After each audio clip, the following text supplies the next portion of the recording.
사무엘상 강의 42번째 시간 병주고 약주고라는 제목으로 설교 말씀 나누겠습니다. 어제 피곤하게 하는 사람이라는 제목으로 사울이 백성들을 얼마나 피곤하게 했는가, 그것에 대해서 말씀을 드렸어요. 오늘은 이어지는 본문입니다. 먼저 31절 말씀 저희가 다시 한번 읽습니다.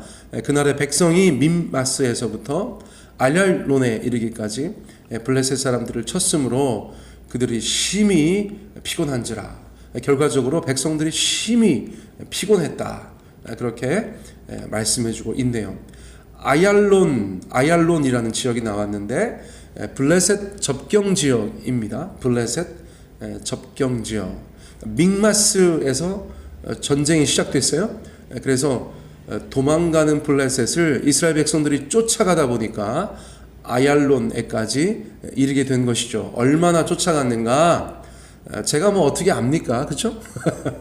그 책을 보니까 20마일 정도 떨어져 있다. 20마일, 그러니까 20마일을 쫓아갔어요. 그러니까 20마일은 도대체 어느 정도 거리인가? 킬로미터로 환산하려면 보통 1.6 곱하죠. 1.6. 그러니까 20 곱하기 1.6 하니까 약 30km 정도 되는 거리를 전투를 수행하면서 쫓아간 것입니다. 사실 뭐 30km 정도 된다. 저희 지금 있는 곳에서 뭐 대전의 노은의 반석까지 한 20km 정도 되죠. 그렇죠? 뭐 시청까지 가면, 대전 시청까지 가면 한 30km 되려나? 정확하진 않지만 어쨌거나 그냥 걸어가라고 해도 저희가 깜짝 놀라죠. 대전 시청 걸어갔다 와라 그러면 세종에서 사람들이 뭐 걸어갈 사람이 몇이나 있겠어요. 그냥 걸어만 가도 힘든 거리인데, 심지어 전투를 수행하면서 긴장하고 30km를 갔고 또 중간중간에 목숨 걸고 싸우면서 그 거리를 이동했으니까 이 육신의 곤고함은, 이 피곤함은 이루 말할 수가 없는 것이죠. 이루 말할 수가 없습니다. 자, 그런데 사울 왕이 조금은 지혜롭지 못한 명령을 내렸다고 말씀드렸어요. 금식해라. 오늘 하루는 금식해라. 그렇게 이야기하는 바람에 백성들은 아무것도 먹지 못했습니다. 아무것도 먹지 못했어요. 그래서 그 배고픔이라는 것은 짐작하고도 남음이 있는 것이죠. 자, 이제 하루가 다 지났습니다. 해가 졌습니다. 예전에는 뭐 요즘 현대에는 야간에도 전투를 수행하지요. 그렇죠? 그런데 3000년 전이라고 생각해 보면 밤에는 전투하는 것이 쉽지 않았습니다. 그래서 밤이 되면 전쟁이 끝나는 것입니다. 별일 없으면 전쟁이 끝나는 것이에요. 다시 말하면 사울 왕이 정해놓은 금식 시간이 끝났다고 할 수 있어요. 이스라엘 사람들은 해가 지는 것, 그것이 하루를 마치고 또 다른 하루를 시작하는 것이었으니까 이제 하루가 끝난 것이에요.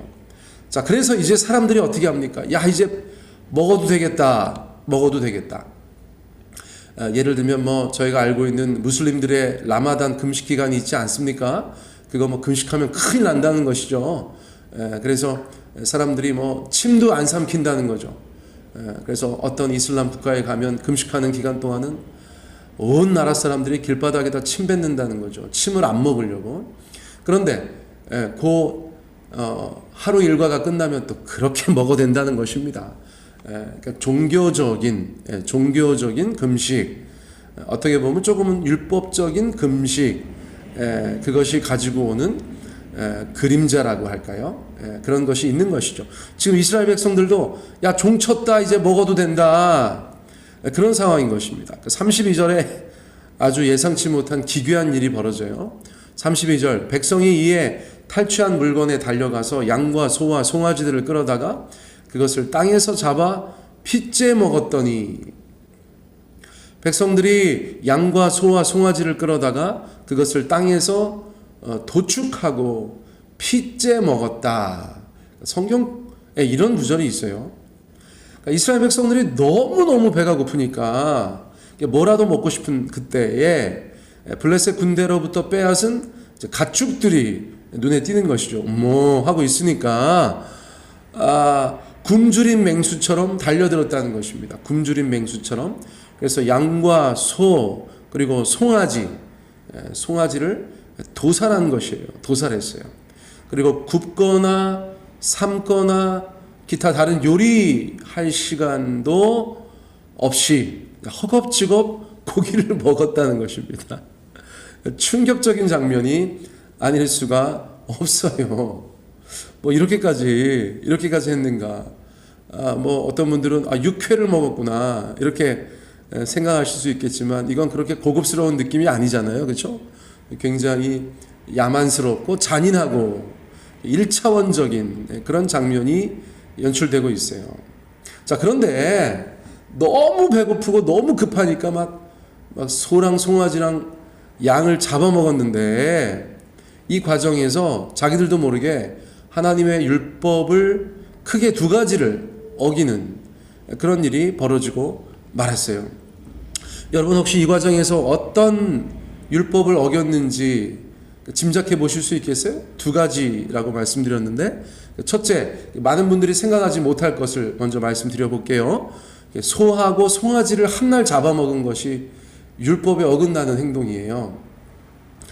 그런 게 또 있는가? 있습니다. 레위기 22장 28절 암소나 암양을 막론하고 암컷들이죠. 암소나 암양을 막론하고 어미와 새끼를 같은 날에 잡지 말지니라. 참 이런 율법이 있어요. 그러니까 이런 건 이제 언뜻 보면 짠하죠, 그렇죠? 우리가 뭐 가축을 안 잡아먹을 수는 없는데 어미하고 새끼를 같은 날에 잡지는 말아라. 하나님께서 그런 율법을 주셨어요. 같이 잡는 행위가 대단히 잔인하고 아무리 동물이라지만 그 동물들에게 주는 충격, 그 가슴 아픔이 있다는 것이죠. 자, 그래서 그런 행위를 금하셨어요. 하나님의 긍휼의 마음이 깃든 그런 율법이라고도 볼 수 있겠죠. 자, 그런데 그 계명을 어긴 것이에요. 너무 정신없이 막 이것저것 잡다 보니까, 그렇죠? 암소도 잡고 송아지도 잡은 거죠. 이거는 율법에 어긋나는 행위입니다. 자, 제가 두 가지라고 말씀드렸는데 그러면 조금만 생각해 보면 알 수 있는 거 어떤 계명을 어긴 것일까요? 그렇죠. 피를 먹지 말라. 하나님께서 피를 먹지 말라. 피는 생명이다. 피는 생명이니까 생명인 피를 너희가 먹지 말아라. 이 말씀은 굉장히 많이 하셨어요. 그래서 사실은 오늘날도 뭐 피순대, 선지 이런 이유 때문에 안 드시는 분들도 계시죠. 그러니까 이 계명은 상당히 중요한 계명으로 성경에서 언급되고 있어요. 뭐 구약이든 신약이든 다 언급되고 있어요. 저는 뭐 선지를 즐겨 먹지 않는데 원체 가끔 이제 마음을 정했어요. 그래. 찝찝하게 하지 말고 선지 먹지 말자. 저는 선지는 먹진 않습니다. 뭐 꼭 이것 때문이라기보다는 겸사겸사 먹지 않고요. 그렇죠. 자, 일단 구약에서 보세요. 구약에서 레위기 17장 12절.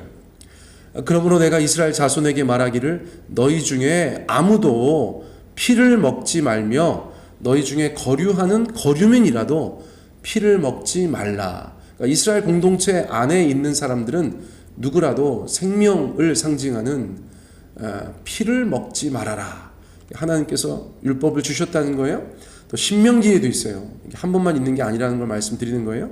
신명기 12장 23절 다만 크게 삼가서 삼가는데 크게 삼가는 거예요.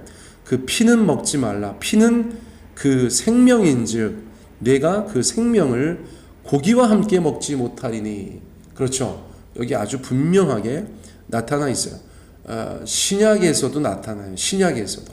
사도행전 15장 28절 29절. 이 무슨 말씀이 신약에도 그런 게 있는가?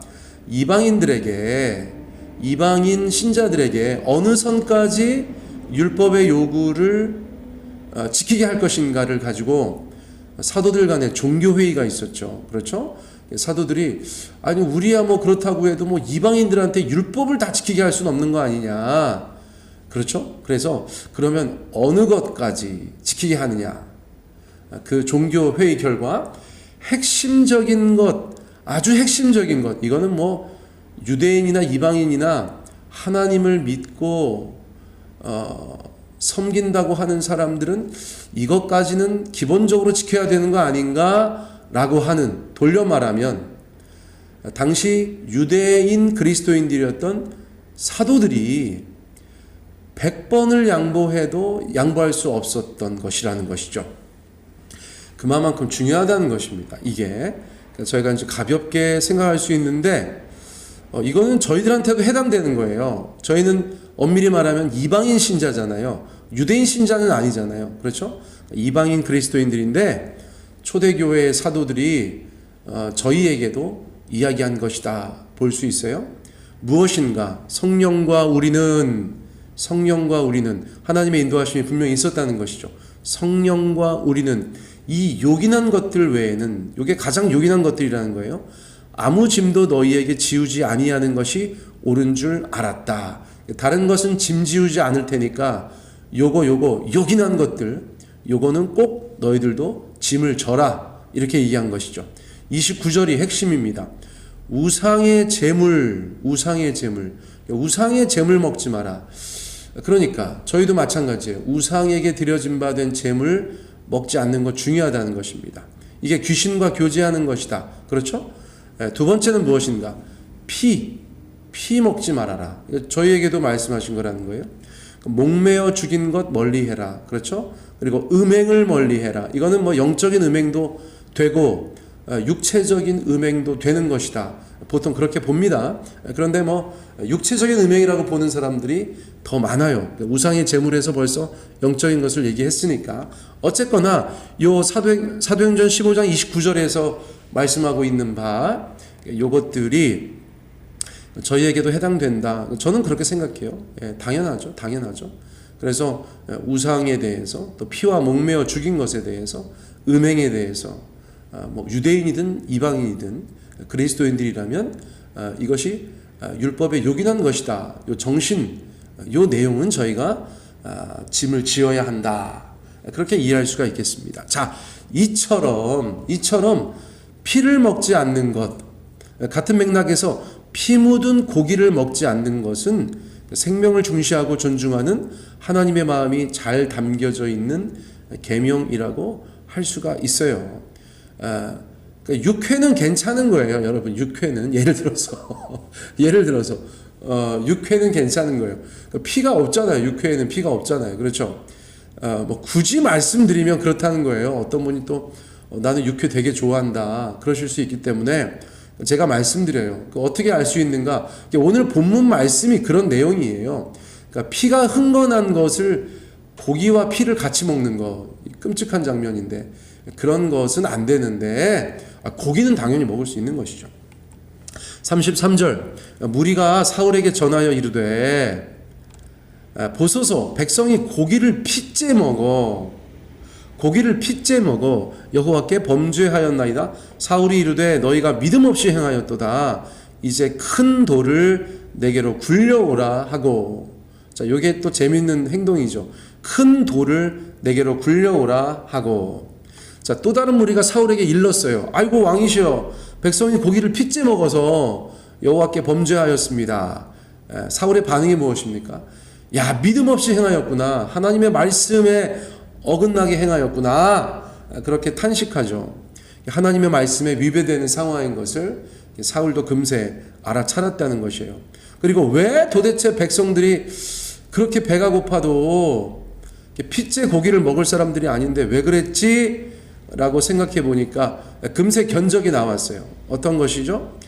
땅에서 가축을 잡았기 때문이죠. 소나 양을 땅에서, 즉 바닥에서 잡았기 때문입니다. 바닥에서 짐승을 잡으니까 그 피가 어디로 흘러가거나 빠져나가지 못하고 고여 있었다는 것이죠. 그러니까 피 범벅이가 된 고기를 급한 마음에 먹게 되었다. 그렇게 판단한 것이죠.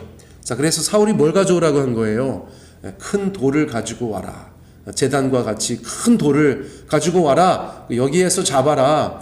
돌 위에서 양이든 소든 잡으면 도축하는 과정에서 계속해서 피가 흘러서 내릴 거 아니에요. 그렇죠? 그러면 나중에 다 소나 양을 잡은 후에 피가 흥건하지 않은 상태로, 피가 묻지 않은 고기를 그들이 먹을 수 있다. 그렇게 판단한 것입니다. 34절 또 사울이 이르되 너희는 백성 중에 흩어져 다니며 그들에게 이르기를 사람은 각기 소와 양을 이리로 끌어다가 여기서 잡아먹되 핏째로 먹어 여호와께 범죄하지 말라 하라 하매 그 밤에 모든 백성이 각각 자기의 소를 끌어다가 거기서 잡으니라. 네, 사울이 일종의 좋은 해결책을 백성들에게 제시한 것이죠. 그러니까 막 그 밤에 모든 백성이 각각 자기의 소를 끌어다가 거기서 잡아 먹었다는 것입니다. 그러니까 진풍경입니다. 진풍경. 한밤에 소고기 파티, 양고기 파티가 벌어지게 된 것이죠. 자, 백성들은 사울 왕이 제시한 방법대로 행하여서 더 이상 율법을 어기지 않고 고기를 먹을 수가 있었다는 것입니다. 그런데 동시에 아이러니한 생각이 들어요. 아이러니하다 그런 생각이 듭니다. 왜 그렇죠? 백성이 이렇게 실수하게 한 사람, 원인 제공자가 사울이기 때문입니다. 해결책을 줬는데 사실 해결책을 안 줘도 됐을 법한 일이었다는 것이죠. 백성들이 잘했다는 것은 아닙니다. 아무리 배가 고파도 정신줄을 붙잡고 하나님의 계명을 지키면서 먹었어야 하는데, 아무리 배가 고파도 아무리 급해도 아무리 정신이 없어도 하나님 말씀 중심이었어야 하는데 그렇지 못했죠. 그렇지 못했습니다. 그래서 백성들이 잘했다는 것은 아니지만 사울이 지혜롭지 못한 금식 명령만 내리지 않았어도 이러한 일은 벌어지지 않았을 것이다 라고 저희가 생각하기 때문에, 그런 측면에서 사울은 백성들에게 병 주고 약 주고 한 왕이 된 셈이다, 그런 생각이 드는 것입니다. 자, 말씀을 나누다 보니까 여러 모양의 결정들을 위해서 저희가 기도해야 된다, 그런 생각이 들어요. 결정하고 나면 사울이 금식해야겠는데, 결정하고 나니까 여파가 있다는 것이죠. 여파가. 그렇죠? 그래서 결정이 중요한 것입니다. 나란 일이든 교회 일이든 가정의 일이든 개인의 일이든 결정이 중요한 것이죠. 선택이 중요한 것입니다. 이후에 영향을 주기 때문입니다. 그러므로 좋은 결정들이 잘 이루어질 수 있도록 범사에 저희가 기도해야 되는 줄 믿습니다. 많이 알려진 것처럼 철학자 샤르트르가 했다는 얘기도 있고요. 인생을 B와 D 사이에 있는 C라고 하죠. 그런 말들 들어보셨을 거예요. B는 birth, 지난번에도 했네요. 제가 지금 갑자기 이거 영어 읽으려고 하다 보니까 생각이 났어요. B는 태어나는 거, D는 죽는 거, 그 사이에 C, choice의 연속이다. 선택, 날마다 인생은 선택하며 사는데 그 선택을 위해서, 그 결정을 위해서 저희가 주님 앞에 늘 기도하는 그런 인생이 되어야겠다 생각이 들어져요. 자, 우리는 날마다 무언가를 선택하며 살아갑니다. 그러므로 그 선택이 하나님 앞에서 지혜롭고 또 합당한, 또 이후에 좋은 영향을 주는 그런 선택이 되어야 할 것이에요. 누군가에게 병 주고 약 주고 하는 그런 인생이 아니라 하나님께서 기뻐하시고 잘했다 칭찬하시는 그런 인생, 그런 선택, 그런 결정, 사람에게 유익을 주고 또 격려와 위로와 또 삶의 발전과 소망을 주는 그런 선택들이 우리 안에 많아지기를 소원합니다. 오늘은 이것으로 말씀을 마치겠습니다.